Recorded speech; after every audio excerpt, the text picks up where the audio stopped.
Halo saudara-saudaraku yang terkasih di dalam Tuhan. Bertemu kembali dengan saya Rina Solihin dalam channel Rina Menjawab. Teman-teman, kali ini saya akan melanjutkan pemaparan kesaksian saya part 2, yaitu bagian kedua, lanjutan dari kesaksian saya sebelumnya dengan tanpa ragi. Semoga apa yang saya sampaikan bisa menjadi berkat untuk teman-teman semua, sehingga bisa membuat kita semua bertumbuh di dalam iman dan semakin teguh berdiri di dalam kebenaran firman Tuhan dan di dalam iman yang benar kepada Kristus.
Oke, Bu, gimana kalau sekarang kita buka sesi tanya jawab langsung dengan interaksi dengan penonton? Oh ya, boleh. Oke, sekarang kita buka ya. Apa yang bisa saya jawab ya. Kalau tidak bisa teman-teman, saya jawab, saya jadikan PR.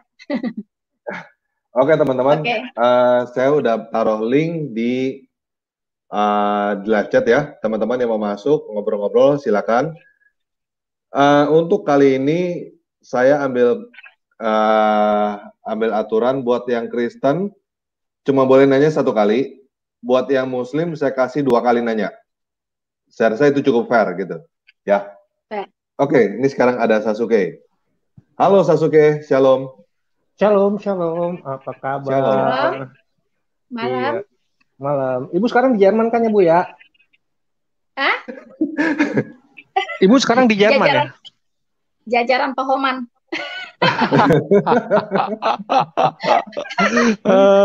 Ikhli bedih lah. Ikhli bedih auf. Kalau kata si apa? Kata Habibie, cager, bager, keblinger. Apa yang mau ditanyain? Langsung? Iya. Oke. Perasaan Ibu yang pertama kali waktu mengikut Tuhan Yesus Kristus, apa perasaan Ibu waktu itu? Itu aja. Ya, yang pasti saya merasakan ada sukacita yang luar biasa ya. Damai sejahtera. Damai sejahtera, sukacita, terus penghiburan yang luar biasa gitu ya. Kalau kita menemukan apa masalah atau apa, itu langsung dihibur gitu, ya kan? Mantap. Dan kita tidak jatuh ke dalam ke dalam kesedihan yang seperti apa, nggak pernah. Mungkin bisa dikatakan sejak saya jadi Kristen saya tidak pernah menangis gitu sampai hari ini. Itulah Tuhan kita ajaib. Tuhan kita ajaib dan itu. Saya malah khawatir jangan-jangan saya nggak punya air mata lagi apa? Wow. Iya. Bagus. Makasih. Oke, thank you. Shalom. Tuhan berkati. Ya, amin. Halo Hadasa, silakan. Shalom tanpa ragi. Shalom Rina. Shalom. Saya udah cukup lah, udah sejak Ibu buka channel saya udah langsung subscribe Ibu. Puji Tuhan. Saya mau bantu sedikit. Saya punya 1 pertanyaan, tapi saya mau bantu sedikit. Tadi Ibu bilang soal apa sih perbandingan laki-laki perempuan di dunia. Saya pernah cek itu 2012 itu 109 banding 100, laki-laki 109, perempuan 100. 2015 101 laki-laki, 100 perempuan. 2020, ya 2020 laki-laki 113, perempuan 128. Itu saya cuma mau ini doang info aja. Terus yang tadi yang Ibu permasalahkan masalah mindsetnya orang yang seks melulu, yang begitu itu pernah di Indonesia itu survei tahun 2018 kalau nggak salah, itu komunitas wanita-wanita feminin dan itulah aktivis begitu. Itu ternyata pakaian orang kalau yang korban-korban pemerkosaan itu bukan berdasarkan baju, malah rok panjang, celana panjang itu yang tertinggi 17%. Terus baju lengan panjang 16%, seragam sekolah 14%, baju longgar 13%, hijab biasa 13%, malah yang celana pendek itu 1%. Jadi kan kayaknya karena mindsetnya orang deh gitu. Iya, mindset. Bukan karena itunya gitu. Lalu pertanyaan saya ini, saya mau ini satu, Bu. Saya pernah ketemu dengan ibu setengah baya, hampir tua lah boleh dibilang. Dia ketemu saya di dalam angkot, dia bilang ke saya, karena kami berkenalan ngobrol, dia bilang ke saya, "Kamu mah enak, Neng," gitu. "Enaknya kenapa, Bu? Soalnya kamu Kristen, suaminya nggak boleh poligami," gitu. Nggak boleh poligami. Terus Ibu bilang apa? Ya udah ikut saya aja, nggak gitu? Karena di situ banyakkan Muslim, saya berhati-hati, Bu. Saya bilang, "Iya, Bu, orang Kristen enaknya itu salah satunya gitu. Tuhan mengasihi perempuan," saya bilang gitu. Tapi saya kalau menurut Ibu ini yang saya temukan ini dalam kondisi seperti apa sih kok dia sampai mengeluhkan seperti itu? Dan kok kenapa kok bisa dia cuma mengeluh doang gitu? Bagaimana pendapat Ibu? Ya, bagaimana ya?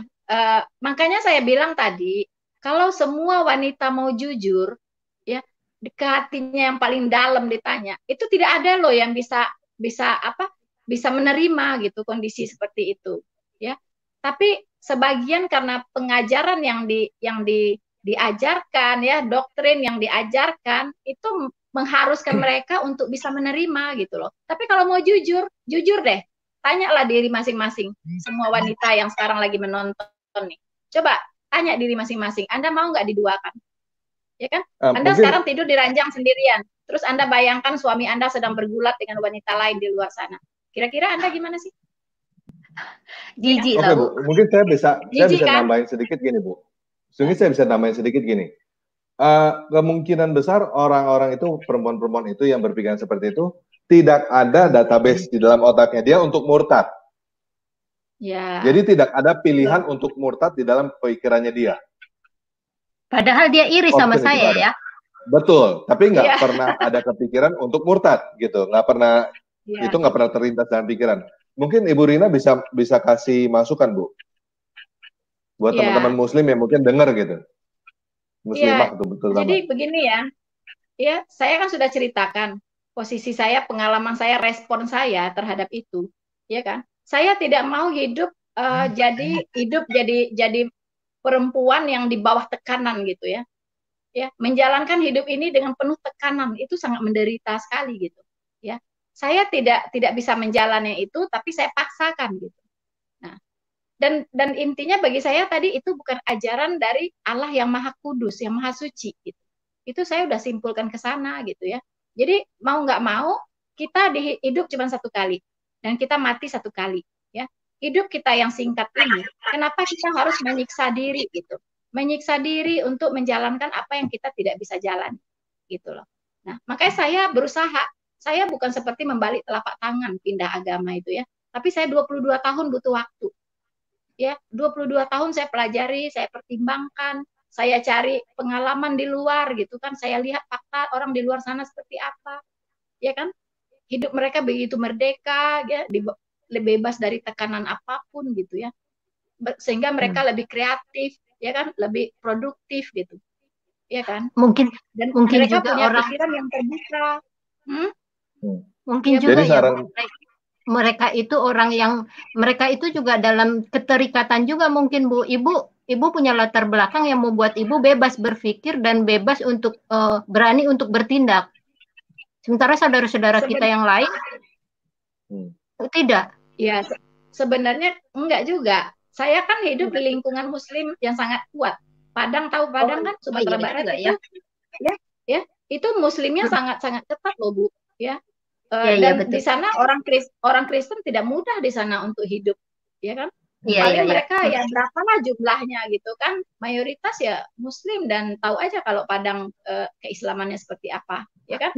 Nggak mudah juga. Cuman saya mau gitu loh, saya belajar diam-diam. Kan saya tadi udah bilang, saya belajar diam-diam. Saya cari tahu sendiri gitu.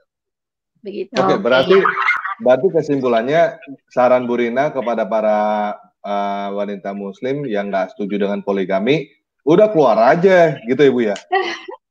Iya, tapi betul-betul jangan Anda keluar hanya karena poligami, tapi betul-betul Anda memahami ya iman yang benar itu seperti apa gitu, ya kan? Poligami semangat kan Bu. Terima kasih ya Bu Rina, semangat ya, terus. Terima kasih Bu Sabesa. Silakan Akasia Bunga.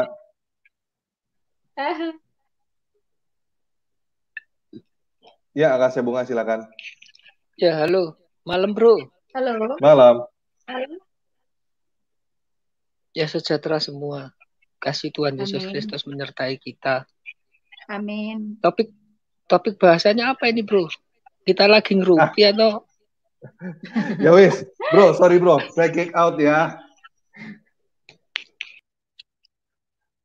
Halo, Retro, silakan. Yes, hi.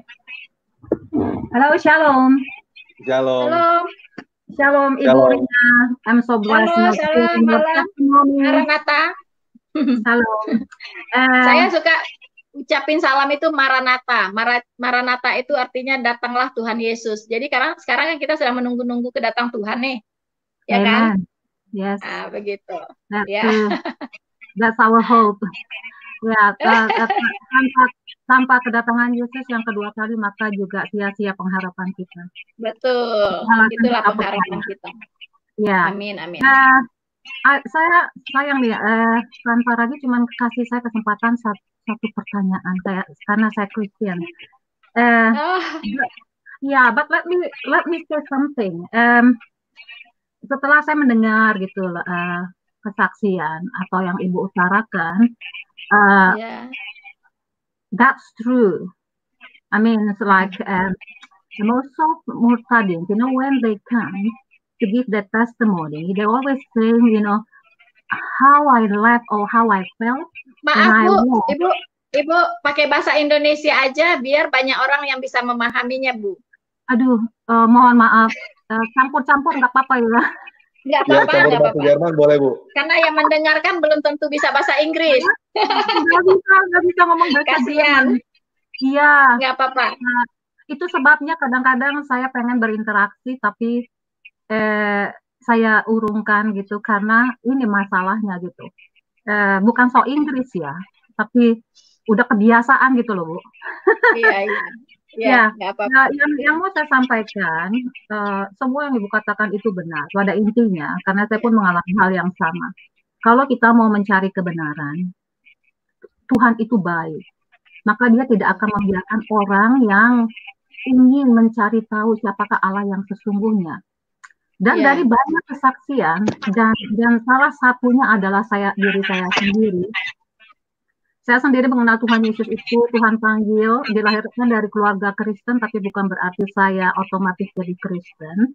Tuhan panggil saya waktu saya umur 14 tahun, SMP kelas 2. Dan itu prosesnya juga aneh gitu loh. Halo, Bu Ro, sorry Bu Retros, saya masih cut soalnya yang ngantri banyak sekali. Bukannya saya nggak mau ini, cuman langsung aja ke pertanyaan kalau ada Ibu ada pertanyaan. Oke, yang saya mau tanya adalah, proses setelah mengenal Yesus atau memutuskan mengikut Yesus, itu bagaimana perjalanan Ibu dengan Tuhan Yesus itu sendiri? Dan apakah Yesus yang Ibu sudah temukan dan percaya itu adalah Tuhan yang hidup itu, Tuhan yang hidup, saya nggak tahu pada saat itu apa Ibu berpikir, oh ya Tuhan ini hidup gitu loh. dan bagaimana prosesnya ibu menjalani itu, dan apa yang ibu rasa atau bisa membedakan, oh iya saya mengerti karena saya bisa bicara langsung dengan Tuhan dan dia berbicara balik kepada saya. Jadi bukan one way traffic gitu loh, one way communication, but not two way communication, you know, between us and God, you know.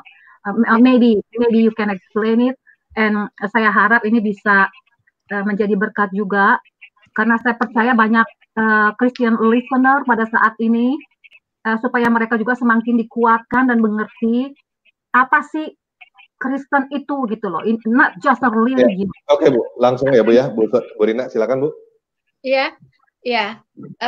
Tadi sudah sedikit saya paparkan ya, bahwa setelah saya bertobat, terima Yesus Kristus sebagai Tuhan dan Juru Selamat saya, itu kan saya sebelum bertobat itu saya kan baca Alkitab dulu, ya kan? Saya ingin mengenal Dia dulu lebih lagi gitu ya, melalui Alkitab, melalui firman-firmannya di Alkitab ya. Jadi waktu saya bertobat itu ya saya sudah merasakan apa ya, kehadirannya di dalam hidup saya gitu, ya kan?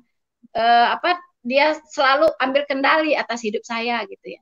Jadi nyata sekali pertolongannya, perhatiannya, kasihnya dan segala macam itu begitu nyatanya ya.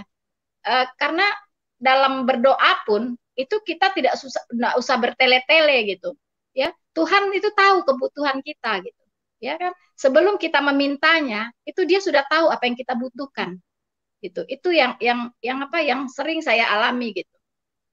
Bahkan kita sadarnya setelah kita menerima itu, oh iya ya, Tuhan tahu ya kenapa hal itu terjadi, ternyata dia mau kasih yang ini nih gitu. Nah, itu sering saya alami. Jadi memang seperti hubungan kita itu, relationship-nya antara kita anaknya dengan Bapa kita itu betul-betul sangat-sangat dekat gitu. Sangat-sangat dekat. Oke. Thank you. God bless you. Ya, God bless you too. Oke, ini sebelum Paman Sayur tadi sebentar, Akasia Bunga masih ada nggak? Oh enggak. Oke, Paman Sayur silakan. Shalom Bu Rina dan Tanpa Ragi. Selamat malam. Ya, malam. Bu Rina tinggal di mana? Masih di Sumatera Barat, Bu? Aman ibadah di sana? Saya sudah lama meninggalkan Sumatera Barat. Oh, iya. Oke, udah Paman Sayur tanyanya ya. Satu pertanyaan Paman Sayur. Sudah Pak. Oke. Kira masih di sana itu, kalau masih di sana mau tanya gitu. Ya udah. Shalom. Terima kasih Paman Sayur. Halo Taufik, silakan. Halo. Halo. Malam. Saya pernah sekali ngobrol juga dengan Ibu Rina, tapi ada satu pertanyaan yang nggak sempat saya tanya. Dari namanya Ibu Rina itu Solihin, itu pasti nama suami ya? Iya, suamiku. Suaminya sepertinya dari Jawa Barat. Ada darah Sunda ya. Oke. Ada Jawa juga, ada Eropa juga. Dan pastinya juga murtadin. Iya. Solihin. Iya, makanya. Orang yang soleh. Apa ada keinginan beliau untuk memberikan kesaksian juga seperti Ibu sekarang ini di Tanpa Ragi? Nah, itu tadi udah saya minta dua-duanya sekalian, Pak. Cuman katanya mau kayak Tanpa Ragi, nggak kelihatan muka gitu. Iya. Jadi nanti ada waktunya Tuhan ya. Ada waktunya Tuhan. Oke. Itu soalnya kesaksian buat dua bangsa itu, Bu. Oh iya. Oke, Tanpa Ragi. Terima kasih. Makasih Topik. Halo, Carol Alvin, silakan.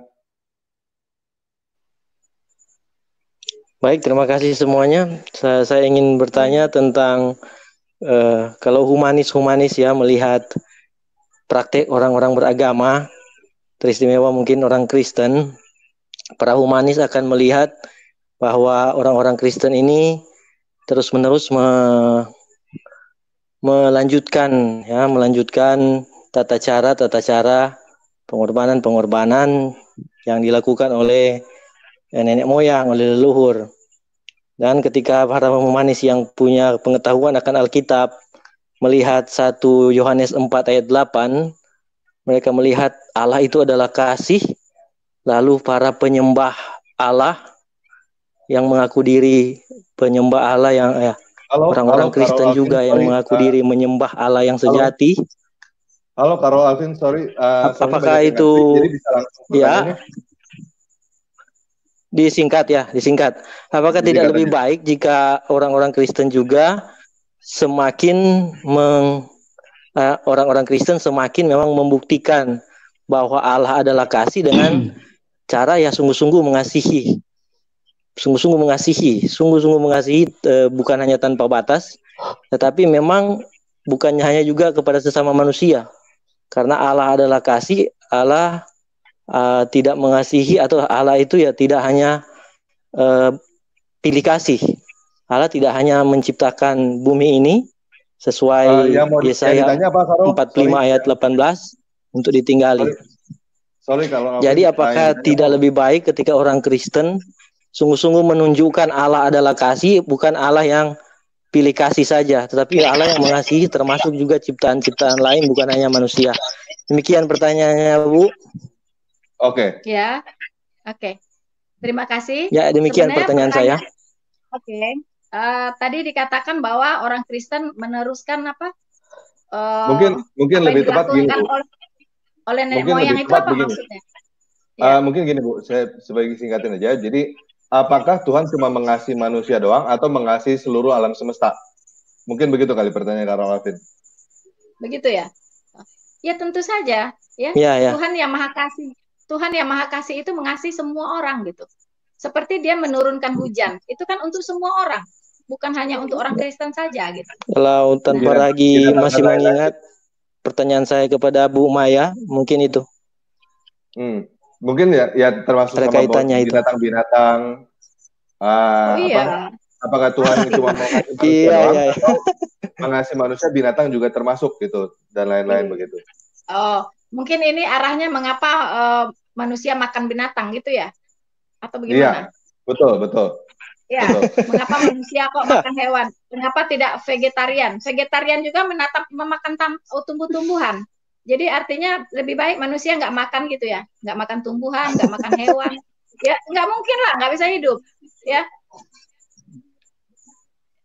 Oke. Iya, jadi apa namanya? Yang bisa hidup kok. Oke, baik. Lanjut yang lain. Terima kasih. Iya, jadi nggak mungkin lah Tuhan, karena Tuhan mengasihi tumbuhan, mengasihi hewan, manusia nggak boleh makan tumbuhan, nggak boleh makan hewan, ya makan angin kita kan, mati kita lama-lama gitu. Justru Tuhan menciptakan tumbuh-tumbuhan dan hewan itu untuk manusia bisa hidup gitu loh, ya kan? Ya, ini ada Rimba Borneo, mic-nya tolong dinyalain, kalau nggak dinyalain nggak bisa masuk. Silakan Bro Cedes. Ya, salam Bang Tambaragi, salam Bu Rina. Ya, salam. Ya, saya mau tanya ini Bu Rina. Bu Rina udah pengikut Kristus ya kan? Yes. Ya. Nah, saya mau tanya sama Ibu. Ibu masih sering berpuasa kah, atau berpuasa ketika ikut Kristus, berpuasanya bagaimana gitu? Saya pengen tahu aja sih. Oke. Kebetulan sejauh yang saya pahami ya, berpuasa itu termasuk berpuasa, sunat, korban domba, ya kan? Itu adalah bagian dari ibadah jasmaniah perjanjian lama. Gitu ya.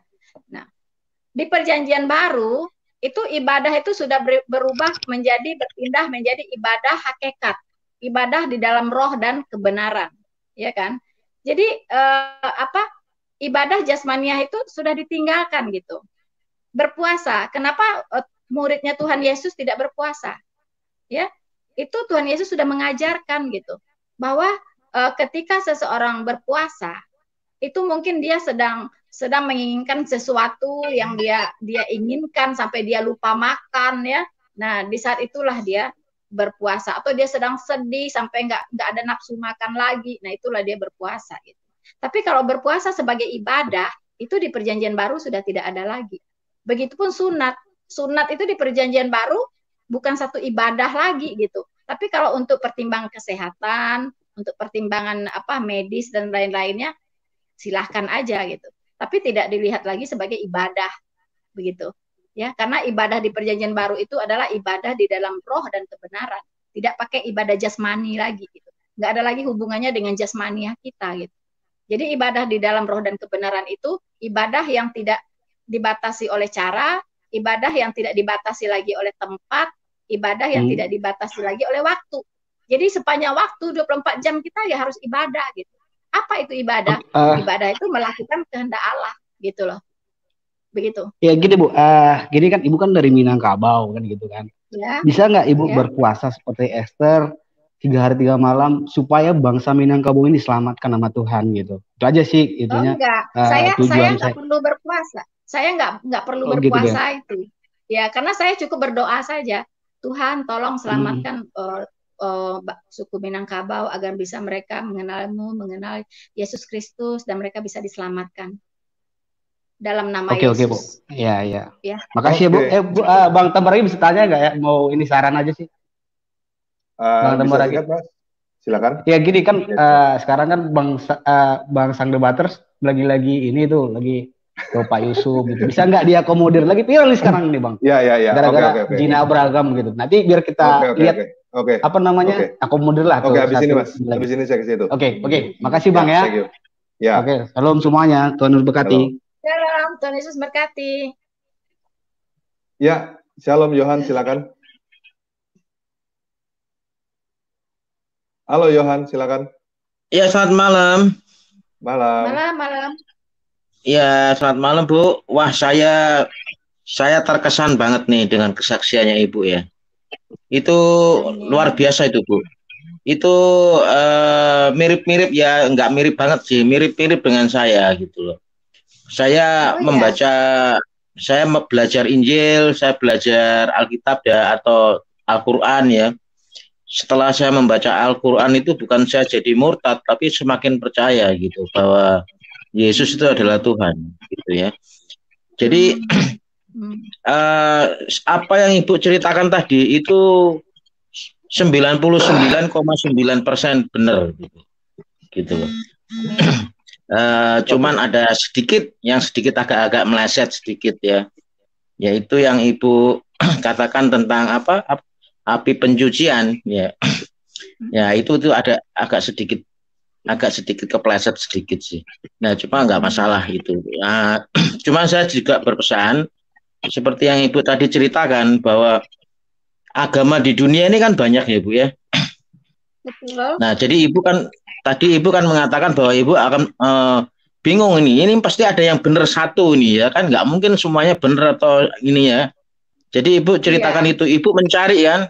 Nah demikian juga sekarang Ibu ini sekarang Halo, Ibu sudah ada di... Sorry Pak Yohan, bisa langsung Pak Yohan, soalnya kalau nanti habis ini saya akan ajarin Bu Rina untuk bisa live stream langsung di channelnya Bu Rina. Jadi Pak Yohan nanti subscribe aja channelnya Bu Rina supaya bisa lebih lama ngobrolnya. Nah sekarang apakah ada yang mau ditanya, langsung aja Pak. Nggak ada sih, cuman ya itu nanti coba saya akan ngobrol sama Bu Rina di channelnya. Oke, makasih. Ya. Shalom Maria, silakan. Selamat malam. Selamat malam Pak Tambaragi, Bu Rina. Pak Tambaragi, kalau Katolik boleh tanya 3 ya? Kalau Kristen kan 1, Islam 2. Saya Katolik 3 boleh atau 5? Katolik Kristen bonus ya. Bu Rina, saya mau tanya. Tadi Bu Rina kan bilang kalau di Jerman walaupun Alkitab sudah ditinggalkan, gereja sudah ditinggalkan, tapi basicnya perilaku mereka kan masih berdasar pada ayat-ayat di Alkitab. Saya tinggal di Australia, intinya hampir sama, walaupun di Australia gereja masih ramai. Yang jadi pertanyaan saya, para pendatang itu Bu, pendatang Muslim yang Ibu bilang tadi di Eropa dan saya juga lihat sendiri di sini, itu dengan contoh seperti ini ya, contoh kasih yang disampaikan oleh negara yang mungkin bukan negara Katolik, bukan negara Kristen, tapi basicnya dari Alkitab.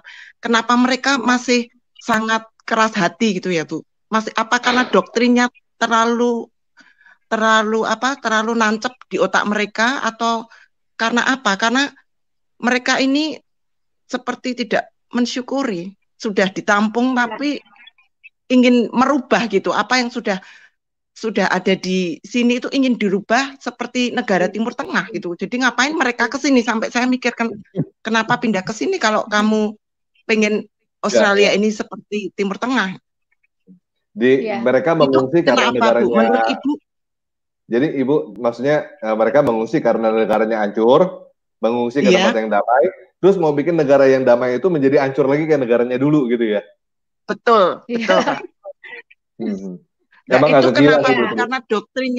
Karena doktrinnya terlalu kuat, terlalu nancep, atau karena apa? Ya, boleh saya jawab?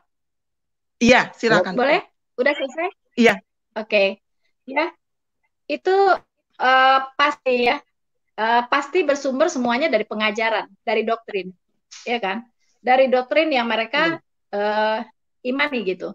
Karena kita lihat di negara-negara Eropa seperti di Inggris, ya, di Eropa Barat, ya, itu memang imigran-imigran dari Timur Tengah ini mereka lari ke negara-negara kafir dalam tanda kutip itu ya, itu memang mencari kedamaian, mencari ketenangan, keamanan dan segala macam. Tapi satu hal, mereka tidak mau meninggalkan tidak mau menyesuaikan diri dengan masyarakat setempat. Ya, mereka masih mempertahankan kebiasaan mereka seperti tidak disiplin, ya kan? Terus ngomong keras-keras gitu, terus genit-genit gitu, mencowel-cowel wanita-wanita Eropa gitu kan. Terus kalau di tram gitu ya, di kereta api itu nggak sopan gitu kan, dan kebiasaan-kebiasaan mereka itu mereka bawakan ke sana gitu, sehingga sekarang Eropa memang sudah tidak sangat nyaman bagi masyarakatnya sendiri gitu. Nah itu tentunya itu terbawa kebiasaan mereka gitu. Jadi untuk berubah, untuk menyesuaikan diri di mana sekarang mereka tinggal itu kan tidak gampang, ya kan? Dan memang dari ajaran mereka harus mengembangkan agamanya gitu. Memang harus mengembangkan, bukannya mereka ikut tuan rumah gitu ya, patuh dengan aturan tuan rumah, tapi tuan rumah harus patuhin cara mereka. Itu kan konyol gitu. Begitu. Nah, itu memang fakta. Tinggal lagi nanti bagaimana sebagai tuan rumah, bagaimana sikapnya gitu. Di sana aja tinggal poinnya, ya. Sebagai tuan rumah itu apa yang harus dilakukan gitu. Bu, apakah maksudnya Ibu Rini yang mereka lakukan adalah mereka mau ekspansi, mereka mau menyerang dengan cara imigrasi? Iya, bisa jadi. Menjadi playing victim begitu? Iya, iya bisa jadi kan. Kita mereka lihat mau menaklukkan negara Eropa dengan cara menjadi imigran, pura-pura. Ya, bisa jadi. Ya, pura-pura takiyah begitu ya? Bisa jadi begitu ya? Bisa jadi. Oke, Bu Maria mau dikasih? Enggak, soalnya gini Pak, karena kalau saya yang di Australia ini, kalau pemerintah bersuara, mereka ya seperti Pak Tan Paragi tadi bilang, mereka playing victim gitu, seolah-olah pemerintah ini rasis, karena rasis dengan mereka gitu. Padahal mereka yang bikin ulah, dan sampai di beberapa hari yang lalu itu koran besar gitu di Australia bilang jumlah populasi Muslim di Australia dan umat Buddha di Australia itu lebih besar umat Buddha, tapi berisiknya lebih berisik Muslim.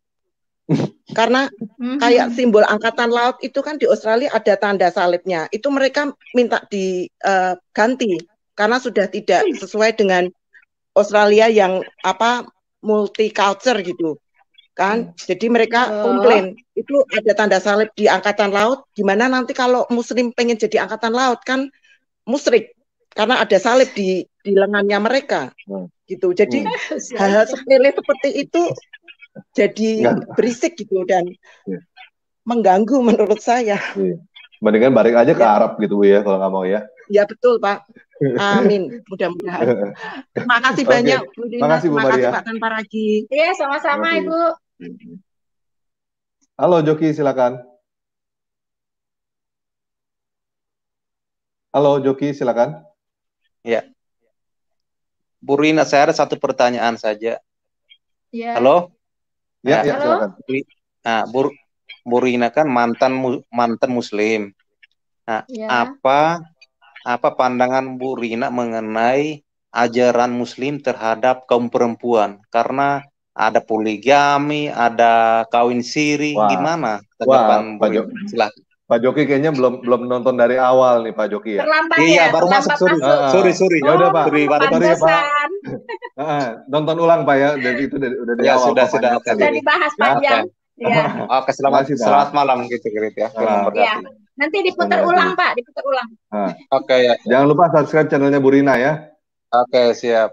Oke. Shalom pengacara Kristen, silakan. Halo. Halo. Temu ya, lagi. Halo. Salam tanpa lagi. Shalom.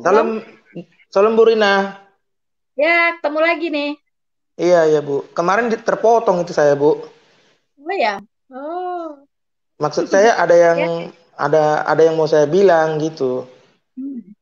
Jadi kalau Ibu nggak pengen gugat itu Bu, pelarangan Injil bahasa Minang. Aduh. Kan saya udah bilang ya, biar Tuhan Yesus aja yang turun tangan, ya kan? Iya kita sih, cukup Bu. berdoa, doa orang benar besar kuasanya. Iya, mana tahu masalah menang kalah sih nggak persoalan Bu, cuma supaya ketahuan kalau Kristen ini kalau diinjak nggak diem gitu loh Bu, itu aja sih. Iya. Terutama tapi Kristen kan Minang, Kristen ya. Iya, terus. Terutama Kristen Minang kan selama ini tidak eksis katanya gitu, supaya eksis, tahu-tahu ada gugatan langsung eksis gitu loh Bu. Gimana menurut Ibu? Ya apa namanya, harus berhikmat lah ya menghadapin itu semua ya. Jadi kita kan bukan orang dunia ya kan. Jadi kita nggak ikut cara-cara dunia ya kan. Jadi apa kita lihat saja bagaimana Tuhan Yesus bekerja di Minangkabau. Ya udah, itu aja Pak. Oke, makasih pengacara Kristen. Iya. Halo, Gerardus, silakan. Ya, selamat malam tanpa lagi. Selamat malam, Bu. Malam. Oke, saya mau nanya aja nih soal topik yang poligami nih. Ya gini Bu, sekarang mau nanya saya, kalau di Kristen kita ini poligami itu kan dilarang atau gimana? Kalau emang dilarang, kan pendahulu-pendahulu kita ada raja-raja dulu yang poligami. Nah sekarang kalau emang sekarang tidak boleh poligami, apakah ada ayatnya gimana gitu? Berdasarkan apa gitu? Gitu aja sih Bu. Ya. Udah. Oke. Sebenarnya pada prinsipnya itu Allah itu hanya mengajarkan monogami, tidak pernah mengajarkan poligami ya. Buktinya waktu Allah memberikan pasangan untuk Adam, itu cuma satu Hawa yang diciptakan, ya kan? Dari tulang rusuk Adam, nggak pakai tulang rusuk kedua, tulang rusuk ketiga, habis tulang rusuknya, ya kan? Nah, jadi cukup satu tulang rusuk saja untuk Adam, gitu. Nggak ada Hawa 1, Hawa 2, Hawa 3, nggak ada. Ya, jadi kenapa raja-raja seperti Salomo, ya, Daud, ya, kemudian Abraham, kok ada istrinya lebih dari satu, gitu? Itu sebenarnya pelanggaran, bukan Allah yang menghendaki, gitu, iya kan? Itu adalah untuk kita bisa mengambil pelajaran dari situ. Karena kenapa? Karena semua itu ada konsekuensinya. Kita lihat mereka punya 2 istri ya, seperti Abraham, karena ketidaksabaran Sarah, akhirnya kan Abraham jadi punya anak dengan si Hagar, ya kan? Nah, betul. Apa dampaknya sampai hari ini? Dampaknya apa sampai hari ini? Gitu. Kan kita bisa lihat, ya. Kemudian Daud, ya, Daud juga dengan Bathsheba, ya kan? Suaminya disuruh ke medan perang, disuruh di baris paling depan biar mati. Dia ngambil istrinya gitu. Diam-diam dia malah ngambil istri orang gitu kan. Itu kan semua nabi-nabi yang raja-raja yang di perjanjian lama itu semua bukan orang kudus. Mereka pasti berdosa. Kayak Musa kan juga berdosa. Dia bunuh pemuda itu kan. Pemuda Mesir itu kan. Ya kan? Ya, jadi bagaimana gitu? Benar bahwa Alkitab mengatakan bahwa tidak ada manusia yang kudus. Semua orang berdosa. Jadi semua harus masuk neraka gitu. Makanya Tuhan berkepentingan untuk turun menjadi manusia agar menyelamatkan manusia ini semuanya gitu. Jadi bedakan pengajaran dengan pelanggaran, itu aja. Itu aja. Bedakan pengajaran dengan pelanggaran. Maksudnya gini, bukan gereja sekarang kita menganut jadi monogami, sedangkan maksudnya itu ajaran ayat di mana itu, maksud saya begitu. Saya Katolik sama Bu. Di perjanjian baru gitu. Banyak sekali loh. Di perjanjian baru juga ada, di Maleaki Anda lihat di kitab Maleaki bagian terakhir itu juga di situ ya, bahwa kita harus setia dengan istri masa muda gitu. Bahkan dikatakan bahwa keturunan dari istri yang selanjutnya itu, yang kedua, yang ketiga, yang keempat itu tidak disebut sebagai keturunan ilahi. Coba dibaca di Maleaki ayat pasal terakhir ya. Begitu gitu. Jadi Allah itu tidak mengajarkan poligami. Di perjanjian baru dikatakan satu istri cukup untuk satu suami, cukup untuk satu istri. Ya kan? Dan siapa yang menceraikan istrinya lalu kawin dengan perempuan lain, ia berbuat zina. Kan jelas ayatnya ada. Gitu. Setuju sih Bu, nggak ada minat sih saya poligami Bu. Oh ya, boleh nambahin sedikit Bu? Saya tambahin sedikit. Saya tambahin aja. Mau nambahin dikit boleh tanpa lagi ya, bentar ya, minta waktu bentar. Ya. Gini, jadi waktu itu ini jadi gini tadi yang Bapak nanya di betul. Di 1 Timotius 3 ayat 2 sama 1 Timotius 3 ayat 12. Ya, betul. Bacain, Pak. Bacain. Ya, penilik jemaat yang karena itu penilik jemaat haruslah seorang yang tidak bercacat, suami dari satu istri, dapat menahan diri, bijaksana, sopan, suka memberi tumpangan, cakap mengajar orang. Terus 1 Timotius 3 ayat 12, demikian pula dia kan haruslah suami dari satu istri dan mengurus anak-anaknya dan keluarganya dengan baik. Terus juga ada Titus 1 ayat 6. Titus 1 ayat 6. Nah, itu ya, itu persyaratan dari penilik jemaat. Yakni orang-orang yang tidak bercacat, yang mempunyai hanya satu istri, yang anak-anaknya hidup beriman dan tidak dapat dituduh karena hidupnya tidak senonoh atau hidup tidak tertib. Iya, soalnya gini, Bro tanpa lagi, soalnya kan banyak di pihak seberang nanya mana dari Kristen itu nggak ada ayatnya, kok nggak ada yang melarang kan begitu, dia bilangnya begitu. Betul. Banyak. Ya benar kan? Pada dasar gini, nggak ada ayat untuk larang poligami, itu nggak ada. Cuman ada teladan. Itu tidak bukan teladan yang baik, gitu. Ya, saya pun anti poligami. Gini Bro. Boleh minta waktu sebentar, saya mau kesaksian sedikit. Saya pernah waktu itu ke rumah sakit. Terus kebetulan ketemu ibu-ibu yang berkerudung. Terus dia lagi di ruang tunggu itu, kebetulan di situ ada dokter spesialis penyakit dalam dan sebelahnya ruang psikiater. Di situ saya bertemu, duduk di sebelah saya ibu yang berkerudung. Terus saya tanya, "Ibu kenapa mau ke dokter psikiater?" Terus ibu itu bercerita, akhirnya lama-lama dia bilang, "Ibu ini jadi begini karena suami saya poligami gitu, menikah lagi." Tapi saya nggak tahu entah apakah memang ada kelainan yang lain, saya nggak tahu. Cuman ibu itu bercerita ke saya begitu. Dan akhirnya ibu itu menangis kepada saya. Dan akhirnya saya peluk ibu itu, saya bilang, "Ibu sudah sabar aja, ibu banyak berdoa." Dan ibu itu pun bilang, "Saya bertahan ini karena saya ngelihat anak saya, suaminya sudah meninggal, dan saya ngurus cucunya gitu, yang anak ibu itu yang suaminya udah meninggal, dia ngurus cucunya, dan dia ke dokter itu bersama cucu itu." Ya saya bilang, saya sambil bercerita, "Ibu, yang memang di kita tidak poligami kalau di ajaran saya gitu. Memang susah menerima itu gitu. Dan memang adil itu susah gitu menurut saya gitu." Saya bercerita itu ya, akhirnya ya itu saya cukup menyedihkan juga sih melihat itu. Entah latar belakang kenapa, cuman ibu itu bercerita begitu. Dan mungkin dia menyisakan batin lama-lama ya, batinnya cukup itu sampai psikisnya cukup kena ya dia. Gitu sih, cuman gitu aja. Oke. Ya, tapi makasih Gerardus.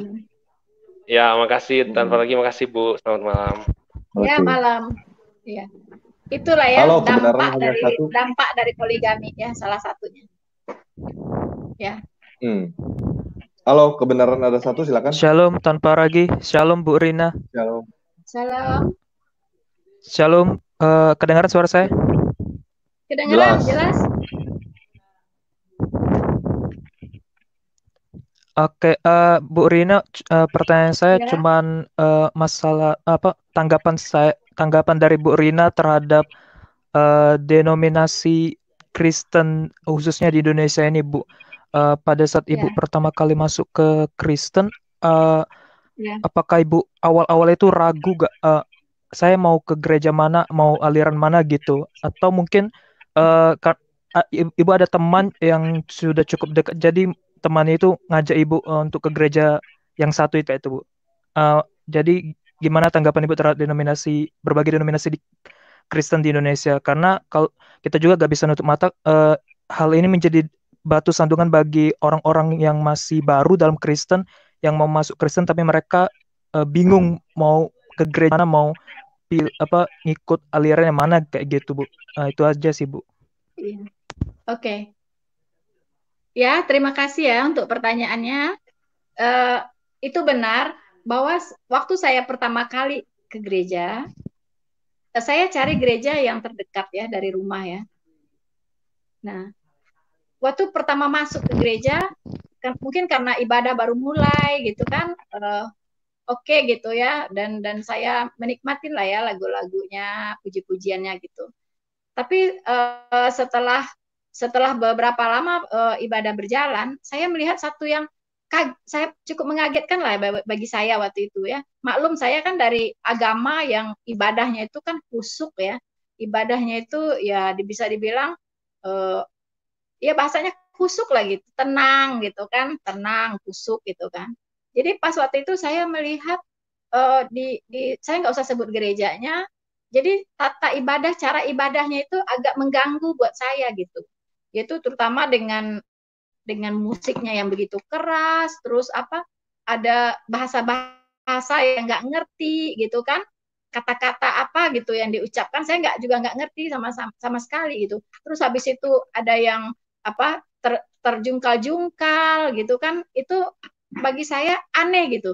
Akhirnya saya sempat berpikir, waduh, apa semua gereja kayak gini ya gitu. Saya nggak nyaman waktu itu. Maklum saya kan dari agama seberang ya, jadi bagi saya itu sesuatu pemandangan yang sangat baru. Saya nggak pernah terpikirkan ada di dalamnya seperti itu gereja gitu kan.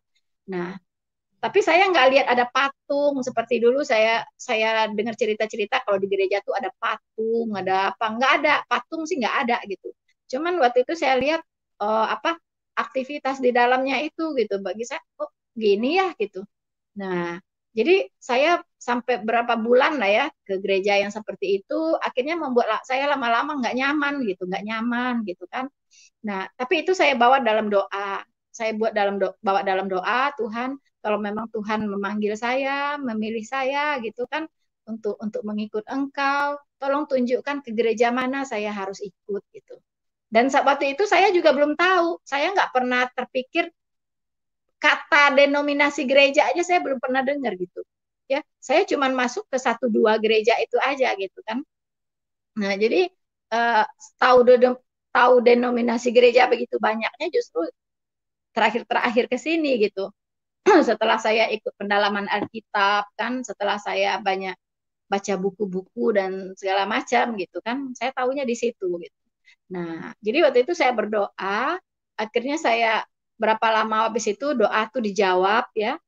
Datanglah satu hamba Tuhan dari Jakarta mengadakan seminar. Waktu itu kan saya di Lampung ya, mengadakan seminar di Lampung, yaitu seminar Alkitab gitu, seminar Alkitab. Nah, waktu itu saya dapatkan jadwal acaranya, terus saya dan suami ikut gitu. Saya dengarkan pengajarannya dari awal sampai akhir gitu. Nah, saat itu, waduh, ini cocok nih sama saya gitu kan.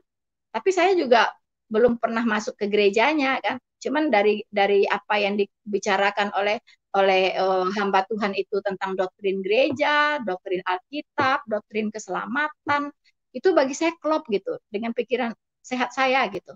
Nah, akhirnya setelah itu saya minta untuk mengadakan PA, pendalaman Alkitab gitu. Akhirnya diutuslah dari Jakarta seorang hamba Tuhan juga untuk membimbing kami dalam pendalaman Alkitab. Itu akhirnya kami mendirikan sebuah jemaat. Ya setelah itu.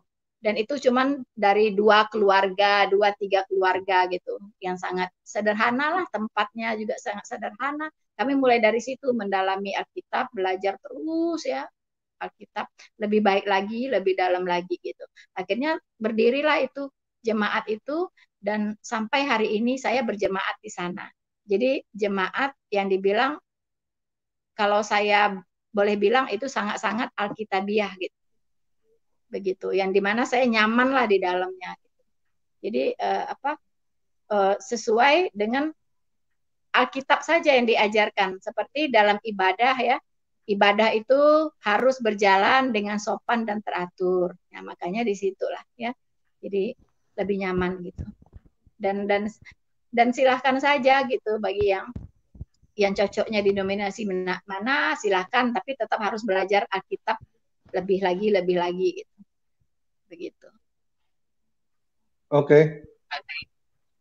Oke, makasih. Kebenaran hanya satu. Ya. Terima kasih tanpa lagi Bu Rina. Terima kasih. Terima kasih ya, sama-sama. Ya, halo Tio, silakan. Ya, halo Bang Tamparagi dan Bu Rina. Selamat malam. Ya. Malam. Oke, Mas mau nanya gini Bu, sejak Ibu di agama sebelah dulu gitu ya, ada nggak di Al-Quran itu kalau mengucapkan selamat Natal itu haram hukumnya, atau memang hadis yang untuk yang sekarang ini gitu? Selama Ibu berada di agama yang sebelumnya gitu. Iya, begini ya,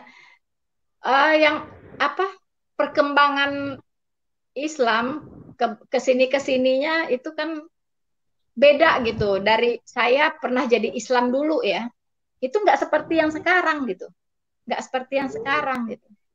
Jadi sekarang kan banyak sekali peraturan yang nggak boleh ngucapin Natal lah, terus nggak boleh salaman lah, nggak boleh inilah itulah. Kalau dulu nggak gitu. Islam yang dulu itu lebih demokratis gitu loh. Saya simpulkannya pengalaman saya. Islam yang dulu ya, waktu saya jadi Muslim itu jauh lebih demokratis dari sekarang gitu. Bahkan di Padang itu aja, waktu di zaman saya lihat orang berkerudung tuh jarang sekali gitu. Jadi mereka pikirannya masih terbuka gitu kan, terus masih toleransinya ya masih tinggi gitu. Makanya dari Sumatera Barat lihat aja, banyak kan orang-orang penting ya di Indonesia ini berasal dari Sumatera Barat, baik politisi, pemimpin, ya, kemudian sastrawan, ya, mereka punya karya-karya yang sangat luar biasa. Itu banyak orang-orang Sumatera Barat gitu, pikirannya lebih maju yang dulu. Gitu. Berarti bisa dikatakan kalau itu hadis yang buatan manusia gitu ya Bu ya, bukan berasal dari Al-Quran. Iya, karena di Al-Quran sendiri nggak ada tulisan dilarang mengucapkan Natal, nggak ada. Ya kan? Itu kan penafsiran ustadz-ustadz yang ada sekarang. Kalau mengucapkan Natal berarti mengakui Yesus Kristus sebagai Tuhan, gitu kan? Nah, begitu. Iya. Itu kan penafsiran mereka. Gitu. Berarti intinya kalau pikiran yang sangat sempit. Halo? Berarti intinya Al-Quran itu istilahnya nggak sebenarnya ajaran yang benar dari Tuhannya gitu loh. Benar seperti apa gitu. Itu harus didefinisikan lagi. Benar dari mana? Maksud saya begini, jadi intinya apapun hadis-hadis yang sekarang ini yang disampaikan atau yang dikatakan oleh ustaz-ustaz yang sekarang itu adalah hanya pemikiran mereka, bukan dari berdasarkan isi Al-Quran gitu. Mereka juga nggak membaca, itu bukan hadis ya. Melarang ucapan Natal itu bukan hadis, itu kan gitu. persepsi mereka gitu, persepsi mereka sekarang. Iya. Dulu mah nggak ada begitu, nggak ada dulu. Dulu mah nggak ada. Pak Tius, abis ini Pak Tius di channel Tanpa Ragi, Bapak cari judulnya Muhammad KC membongkar kitab kuning, Pak. Di situ udah jelas sekali, Pak. Ya. Oke. Iya. Thank you, Pak. Iya, sama-sama. Halo Nababan, silakan. Oke, hari ini kita tutup sampai Jodi ya. Silakan Pak Nababan. Oke, selamat malam Ibu Rina. Malam. Kerinduan kita ini makin banyaklah orang-orang yang seperti Ibu Rina ini. Amin. Tapi kerinduan kita kalau banyak memang orang yang seperti Ibu Rina ini, tapi kalau bisa pergilah menjala di luar lagi supaya semakin banyak orang. Itu kerinduan kita, Bu. Jadi orang seperti Ibu ini bisa memperlengkapi kita supaya kita saat-saat ini ya, saya juga bersyukur ini Pak Tamparagi, bila penting tiap hari kayak gini Pak Tamparagi. Cari lagi siapa-siapa yang orang-orang dari seberang yang masuk Kristen itu, supaya makin banyak orang Pak. Jadi Pak Tamparagi bila penting tiap hari seperti ini. Nggak bisa Pak, nggak bisa ya, nggak mampu sayanya. Jadi kemarin saya ngobrol dengan Pak Yusuf Manubulu, jadi kita kerjasama, Pak Yusuf bisa lakukan itu. Jadi saya mendapat rekomendasi dari Pak Yusuf, termasuk Bu Rina ini saya direkomendasikan oleh Pak Yusuf Manubulu. Nah, yang saya lakukan adalah mensupport Bu Rina supaya Bu Rina bisa jadi Christian Princess. Jadi kerjaan Pak Yusuf Manubulu ada bantu saya nyariin. Kerjaan saya adalah bikin Christian Princess tiap minggu. Oke Pak, sangat bagus. Karena kan gini kan, kalau dalam menjangkau saudara-saudara kita ini kan, karena memang sudah ditanamkan pemahaman yang negatif terhadap Kristen sejak kecil. Saya termasuk, ya kalau aku bilang aku pernah memberitakan Injil kepada ratusan orang Muslim, orang bilang aku sombong ya. Tapi aku udah pernah baptis kok. Jadi ketika aku layani orang itu, setelah selesai ku ajarkan mau ku baptis, dia ngomong begini sama saya, inilah yang ku cari-cari selama ini katanya. Jadi sebenarnya ada banyak sebenarnya orang yang ingin mencari kebenaran, cuman ya saya juga mungkin Pak Tamparagi bisa bantu supaya gereja juga perlu kita dobrak saat ini, karena gereja kulihat ya maaf aja nih para pendeta-pendeta kan zona nyaman. Yes. Penting banyak uang dapat di situ ya. Tapi saya rindu supaya kita ini banyak. Tapi jangan digeneralisasi semua seperti itu, Pak. Oke. Bahkan mungkin ini juga supaya kita suarakan juga. Saya melihat banyak sekolah teologi ini sekarang lebih mempersiapkan para mahasiswa itu untuk pelayanan mimbar. Padahal kan pelayanan mimbar itu kan hanya sedikit. Oke. Hanya sedikit. Pak, sorry Pak, saya masih cut soalnya melebar dari diskusi kita. Iya. Kalau mengenai itu kita juga udah lakukan, kita ada grup Telegram t.me/Kristubar. Itu buat teman-teman mau Kristen, mau ex-Muslim maupun Kristen dari lahir bisa bareng-bareng di situ belajar gimana cara YouTubing, gimana cara jadi YouTuber, gimana caranya bisa naikin subscriber dan lain-lain. Di situ kita bahas semuanya, udah ada kok Pak. Oke Pak. Ya saya sangat senang kalau ada Ibu Rina dan yang lain-lain juga yang bisa memberikan kesaksian, dan saya rindu Ibu Rina kalau sudah terkenal begini jangan fokus di gereja Bu. Yang di gereja itu sudah banyak yang menggarap. Kalau bisa Ibu ini pergi lagi lah keluar menjala sesama yang lain lagi. Itu harapan kita Bu, biar sama-sama kita menjangkau. Terima kasih. Oke, makasih Pak Baban. Halo Pak Jimmy, silakan. Halo, malam. Shalom Bu Rina. Shalom Pak Tamparagi. Salam Pak. Salam ya. Saya hanya mau ngasih satu aja masukan mengenai poligami itu kan. Kalau orang mereka sekarang nanya mana tulisannya, mereka begitu kan. Kalau saya lihat mental mereka itu kasihan sekali ya, bahwa kan hukum atau dalil itu bisa norma, bisa value, bisa teladan, bisa kodrat. Kan kodrat ya Adam dan Hawa. Hawanya cuma satu, Adam cuma satu. Bukan kalau Tuhan bilang penuhilah bumi, karena pengetahuan ciptain aja Hawa sampai 1000 biji biar lebih cepat. Nah, dari kodrat aja itu sudah dalil, karena itu nggak perlu ditulis gitu. Mereka nggak ngerti kodrat manusia itu asalnya gimana, cinta itu gimana, seks itu gimana, itu tuh sakral semuanya. Itu ibaratnya kalau saya ke rumah Tamparagi, Pak Tamparagi terima saya di ruang tamu, saya kencing aja di ruang tamu, Pak Tamparagi protes, terus saya juga protes, loh mana dalilnya, kok nggak ada tulisannya dilarang kencing di ruang tamu. Itulah mental mereka, aneh gitu. Kadang kan by design kita tahu itu bukan untuk itu. Terus kedua, Adam dan Hawa tuh ya, kan udah dewasa dulu ya, udah siap kawin. secara anatomi maupun secara mentality. Kita nggak usah bilang umur berapa orang Kristen boleh kawin, anaknya umur berapa. Dari kodrat aja kita lihat mereka tuh sudah matang, sudah dewasa. Jadi nggak mungkin orang Kristen boleh 9 tahun dikawinin, anak nggak boleh, nggak bakal. Karena dari kodrat itu rancangan blueprint Tuhan gitu loh. Halo Pak Jimmy, bisa langsung ke pertanyaannya Pak Jimmy? Halo? Ya, bisa langsung ke pertanyaannya Pak Jimmy? Nggak saya tanya. Jadi nggak, saya mau masukkan aja ya. Abis itu udah kok. Jadi istilahnya pakailah dalil itu ada kodrat itu juga dalil. Jadi nggak usah, mereka itu kasihan sekali lah kalau saya lihat gitu. Jadi kita bisa jawab dengan melihat blueprint Tuhan itu apa gitu aja untuk ke depannya kan. Ini pertanyaan ini selalu terulang gitu. Capek jawabnya.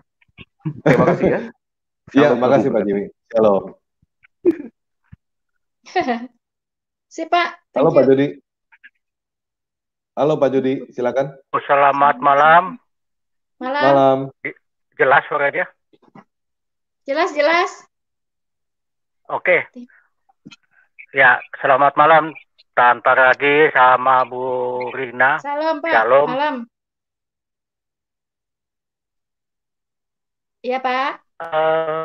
Pertanyaan saya mau rumah dari daerah yang sangat sensitif ya terhadap kekristenan, karena saya juga pernah tinggal di daerah sana. Yang saya mau tanya, kira-kira menurut Bu Rina ya, dan ini sangat. Halo Pak Jody, putus ya Pak Jody, bisa diulangin? Tidak bersisa. Bisa diulangin, terputus tadi Pak. Oh ya, pertanyaannya adalah apakah sama sekali tidak bersisa di dalam agama Islam itu sebuah kebenaran satu gitu? Karena dari yang saya dengar dari beberapa murtadin, kok nggak ada yang benar gitu ya?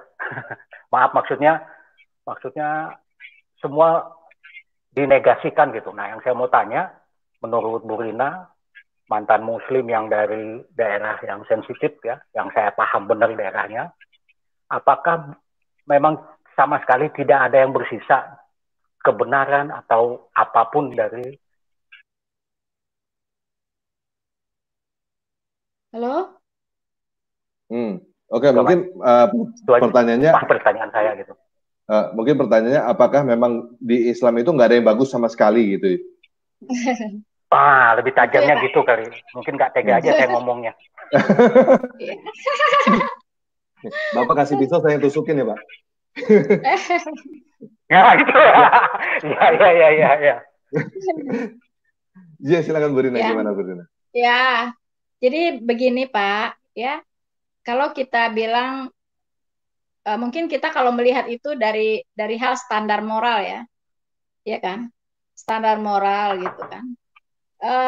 Secara moral ya. Moral kayak mau bukunya kayak. Jadi kalau standar moral umum ya, standar moral yang umum kan ada standar moral yang khusus, ada standar moral yang umum. Yang umum itu misalnya membunuh saudara, ya kan? Terus tata krama, menghormati orang tua, menyayangi adik, ya kan? Menghormati guru, ya kan? Terus jangan telanjang di jalan, gitu kan? Itu kan tata krama yang umum, ya kan? Moral umum. Itu semua agama sih sama, Pak, gitu kan? Jadi kita melihatnya justru dari yang khusus gitu. Apa yang membedakan? Bukan kesamaannya apa, bukan itu. Apa yang membedakan yang satu dengan yang lain gitu ya. Nah, di situ dan standar khusus standar moral yang khusus itu seperti apa gitu. Nah, misalnya poligami salah satunya. Itu kan secara moral bagaimana gitu kan. Terus karena berdampak gitu, berdampak untuk si perempuan, berdampak untuk si anak, berdampak untuk kehidupan masyarakat, bahkan itu memicu korupsi kalau saya mau jujur ngomong gitu. Bagaimana sih satu kepala keluarga ya punya 5 rumah gitu kan, terus kasih makan pakai apa gitu, mungkin income cuman berapa, dari mana yang lainnya, ya korupsi gitu kan. Makanya Indonesia ini korupsinya nggak beres-beres ya, mungkin salah satu itu, mungkin ini praduga tak bersalah ya. mungkin gitu kan. Nah, begitu. Nah, tapi kalau standar moral umum sih sama, Pak. Sama. Mungkin Bu, mungkin gini Bu, saya bantuin Pak Jody sedikit sama teman-teman yang Islam Bu. Jadi gini, Bu, please Bu, please, masa sih satu juga nggak ada yang bagus gitu? Begitu Pak Jody, bener nggak? Ah, bener ya? Iya. Please lah Bu, masa nggak ada yang bagus? Belum menjawab Ibu, baru kasih definisi. Iya kan. Yang bagus ada Pak. Yang bagus ada. Sama Zainab gitu, masa itu nggak bagus sih Bu? Terus kayak misalnya doa sampai kepada Allah 1000 tahun, masa itu nggak bagus Ibu? Kan nyampe juga 1000 tahun kan gitu. Walaupun lemot gitu 1000 tahun ya nyampe lah gitu. Iya, bagus apa enggaknya relatif ya. Relatif lah ya. Nanti kalau saya bilang nggak bagus, dari bilang menghujat, ya kan ya. Mendingan masing-masing baca aja Al-Qur'annya, ya kan ya. Pelajarin dan simpulkanlah sendiri gitu. Kalau saya kan sudah punya kesimpulan sendiri. Dan saya tidak mau juga mempengaruhi yang lain gitu. Silahkanlah dibaca. Di sini kan zaman kebebasan, ya kan? Terus dunia informasi sudah terbuka. Silahkanlah digali sendiri gitu. Dan Tuhan sudah menyiapkan kita untuk mencari kebenaran itu dua alat aja. Pertama, hati nurani, logika, akal budi kita, dan kitab suci, ya kan? Kitab suci dan akal budi. Itu dua itu dipergunakan untuk mencari kebenaran. Apakah di situ ada kebenaran apa enggak? Ya gunakan aja itu, akal budi dan kitab suci. Kalau orang punya akal budi tapi tidak punya kitab suci, akhirnya ateis. Kayak banyak orang di Eropa kan, berpikirnya logis gitu kan, analitis gitu kan. Akhirnya jadi ateis banyak, nggak percaya Tuhan, ya kan? Tapi kalau ada kitab suci aja, nggak ada akal budi, akhirnya kitab suci itu bisa dijadikan bungkusan gorengan lah, diinjak-injak lah, dirobek-robek kan gitu. Ya. Jadi kalau kita sebagai manusia yang punya akal budi dan kitab suci, silakan dipelajari gitu. Begitu Pak. Oke Pak Jody. Sebenarnya gini Pak Tanpa Ragi udah keluarkan kata-kata, saya mau pakai nih. Bisa nggak Ibu Rina kasih pisau, nanti saya yang nusuk. Nah gitu. Karena gini. Maksudnya pancing-pancing Pak Jody, pancing-pancing itu deh tadi ya. Saya bilang ke Bapak. Kasih pisaunya, nanti saya yang nusuk. Karena gini, saya punya alasan ya. Saya punya alasan. Nanti kalau di channel Bu Rina saya ingin cerita lebih panjang. Saya punya alasan. Saya punya teman-teman SD saya SD Katolik. Puluhan tahun kami nggak ketemu sekitar 5 tahun terakhir inilah baru ketemu lagi. Jadi boleh dibilang sekitar 12 tahun, mungkin sekitar 30-40 tahun baru ketemu lagi. Banyak yang sudah mu'alaf, ya. Padahal kami itu waktu SD sekolahnya sekolah Katolik di Bandung, gitu. Nah, ketika kita mulai ketemu lagi dengan segala memori SD, saya nih sedang cari poin apa dari beberapa teman yang saya anggap dekat saat ini. Mau saya tusuk gitu, tapi saya belum berani karena saya jangan-jangan pisaunya salah, jangan-jangan pisaunya tumpul gitu. Nah, Oke. Jadi mungkin gini, saya bantuin Pak Jody gini. Ini kan menurut Bu Rina perspektif, namanya orang punya pendapat boleh dong, semua orang boleh mengeluarkan pendapat menurut Undang-Undang Dasar 45 kan. Menurut Bu Rina, apakah nggak ada satupun yang bagus dari Islam? Kalau menurut saya, ya, tentu ada yang bagusnya. Buktinya hubungan saya dengan saudara saya gitu kan masih baik gitu kan ya. Bukan itunya Bu, bukan itunya, dari ajarannya Bu, dari ajarannya yang tadi. Ya kalau dari ajarannya saya kan 3 poin itu yang saya ambil ya, poligami, kemudian yang namanya tadi, yang jihad itu, ya kan. Terus kekudusan kayak surganya gitu. Masih ada aktivitas seks di situ gitu kan. Nah, itu bagi saya yang jadi kendala. Ya, terus jalan keselamatannya itu yang paling penting gitu loh. Iya. Oke, Pak Jody, gimana Pak Jody? Ya oke deh kalau gitu, terima kasih. Jadi sebenarnya Ibu Rina ini tidak menawarkan pisau tapi menawarkan Indomie dalam tanda kutip. Jangan tunjukin pisau, takut semua orang. Tapi kalau tawarkan Indomie mungkin orang tertarik. Kira-kira gitu. Oke, terima kasih. Selamat malam. Iya. Terima kasih Pak Jody, Pak. Malam. Tanpa ragi, Iya, Bu. tanpa ragi, ya boleh Ya. saya ngomong sebentar ya. Jadi Ya, begini, silakan. saya punya prinsip begini. Kalau kita ingin menyebarluaskan kebenaran Tuhan, kebenaran Allah, ya kan?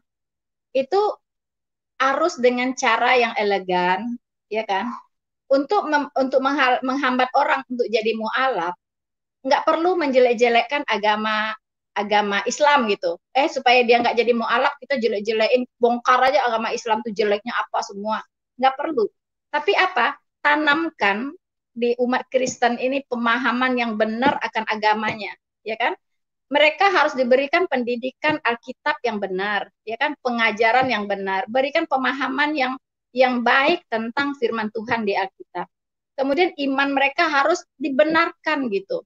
Ya, jangan mereka Kristen tapi cuman KTP, ya, nggak tahu mau setelah mati mau kemana juga nggak tahu gitu. Tuhan Yesus mati di kayu salib aja dia nggak tahu untuk apa gitu kan.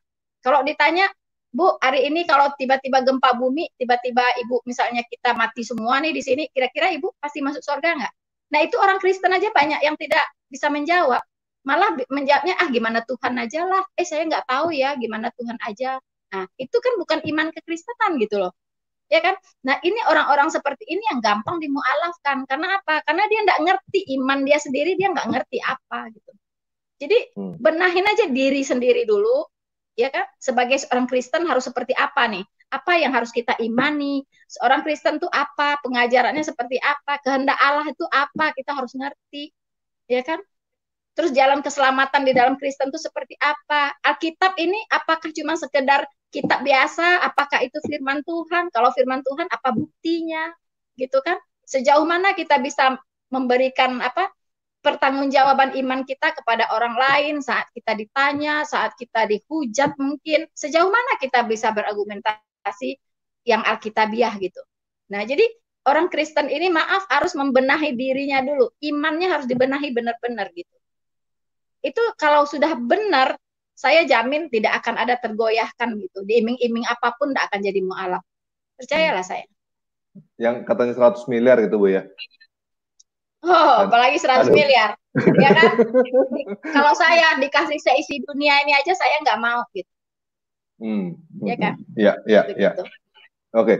Buat teman-teman, jadi sekali lagi ya, Bu Rina udah punya channel YouTube.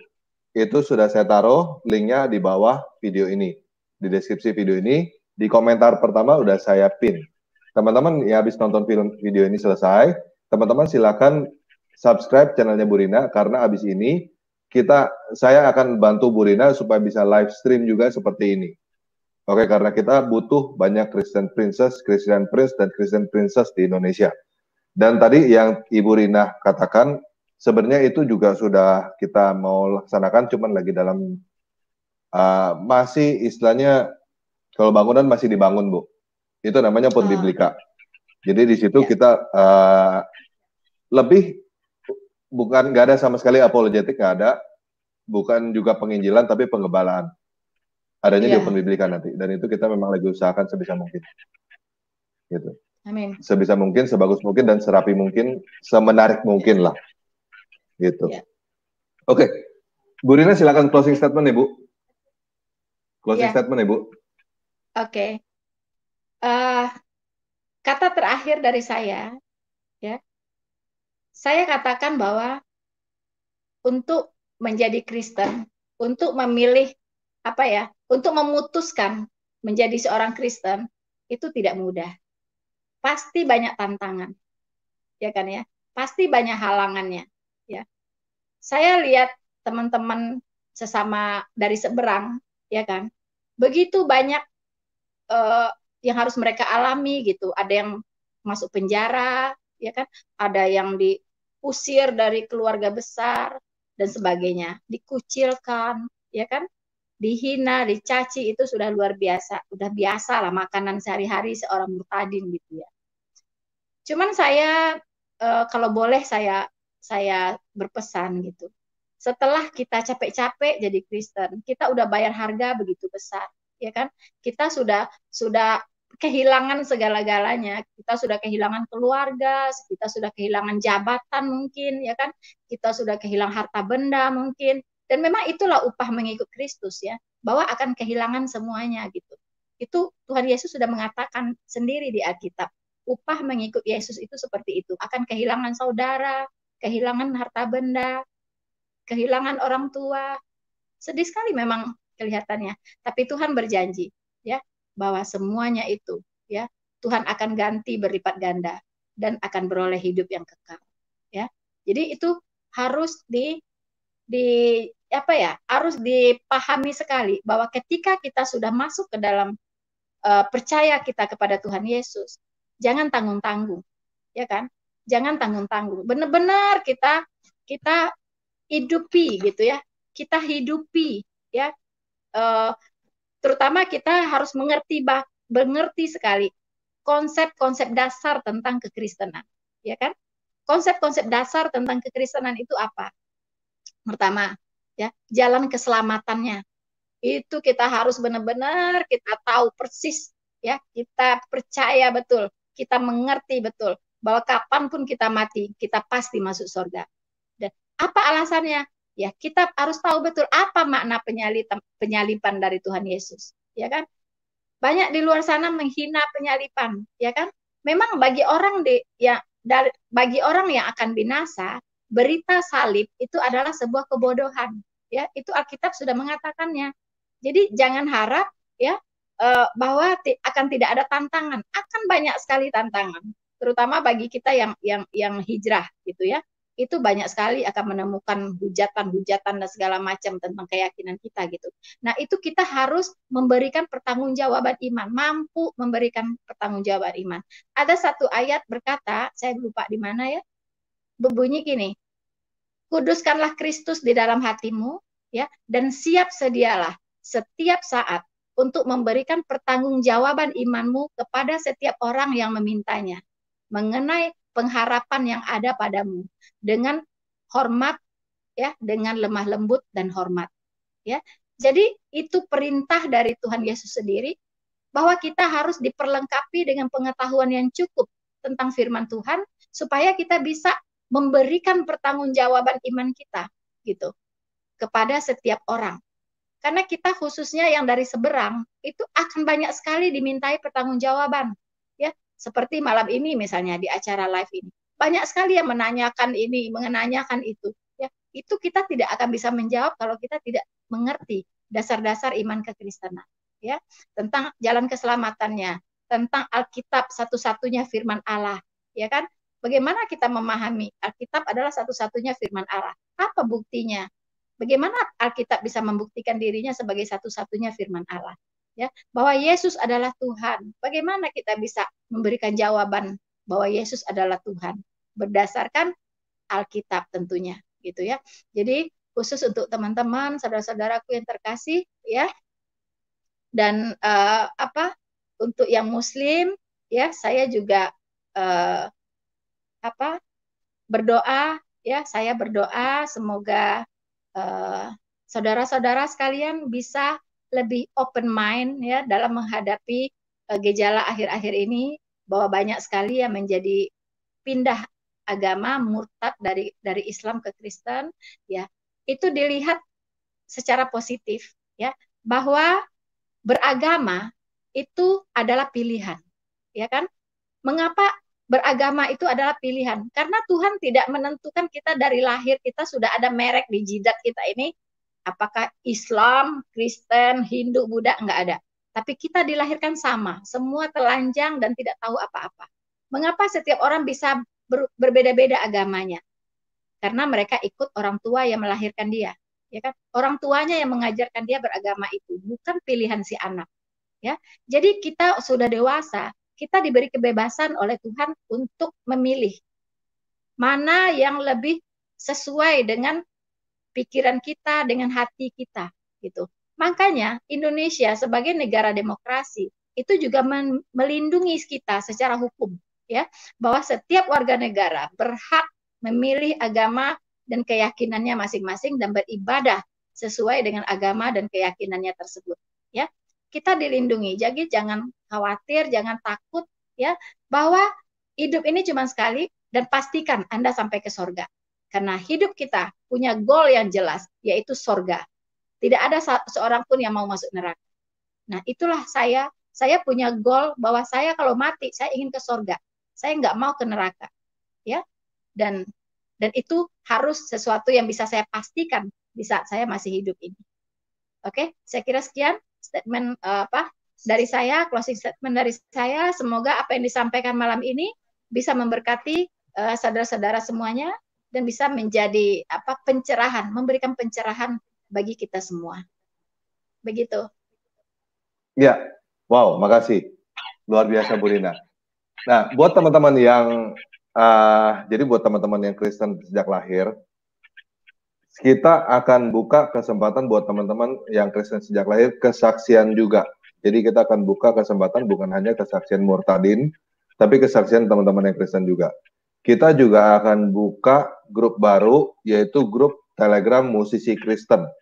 Jadi itu kita akan buka untuk supaya teman-teman yang masih muda punya tempat untuk nyalur, untuk berkontribusi, teman-teman ketemu teman-teman yang lain di seluruh Indonesia, kontribusi rame-rame kita bisa bikin lagu baru. Karena itu sudah dilakukan dan sudah terjadi. Saya adalah buktinya. Kalau teman-teman tahu ada lagu saya yang jadi bagus gitu, lagu jelek jadi bagus, itu karena kita lakukan secara teamwork. Kita nggak pernah ketemu, kita hanya lakukan di grup. Dan itu saya akan buka supaya teman-teman yang masih muda bisa berkarya lebih besar lagi, dan lebih besar lagi untuk kemuliaan Tuhan. Oke? Apa lagi ya? Jadi kesaksian teman-teman yang Kristen siap-siap karena kita akan lakukan kesaksian dari Kristen. Kristen sejak lahir akan kita korek juga supaya bisa memberikan kesaksian yang selevel, bahkan mungkin yang lebih dahsyat daripada kesaksian murtadin. Dan itu kita akan lakukan di berbagai tempat. Ada beberapa channel yang akan bekerja sama juga, termasuk Open Biblika. Lebih akan fokus di situ. Juga teman-teman yang butuh dukungan doa, teman-teman bisa ke Open Biblika tiap hari tiap hari Minggu jam 1. Itu khusus teman-teman yang butuh didoakan. Teman-teman silakan ke channel openbiblika.com. Jam 1 hari Minggu teman-teman bisa didoakan oleh Pak Daud Ali. Oke? Kita nggak ngomong soal doktrin, kita nggak ngomong soal apa-apa. Teman-teman yang butuh didoakan, silakan masuk ke situ, tulis komentar, live chat, atau mau teman-teman masuk seperti ini, teman-teman akan didoakan secara langsung. Oke? Sepertinya itu aja, kita tutup hari ini. Terima kasih Bu Rina. Tuhan berkati. Ya, sama-sama. Thank you untuk undangannya. Tuhan Yesus memberkati. Maranatha. Maranatha.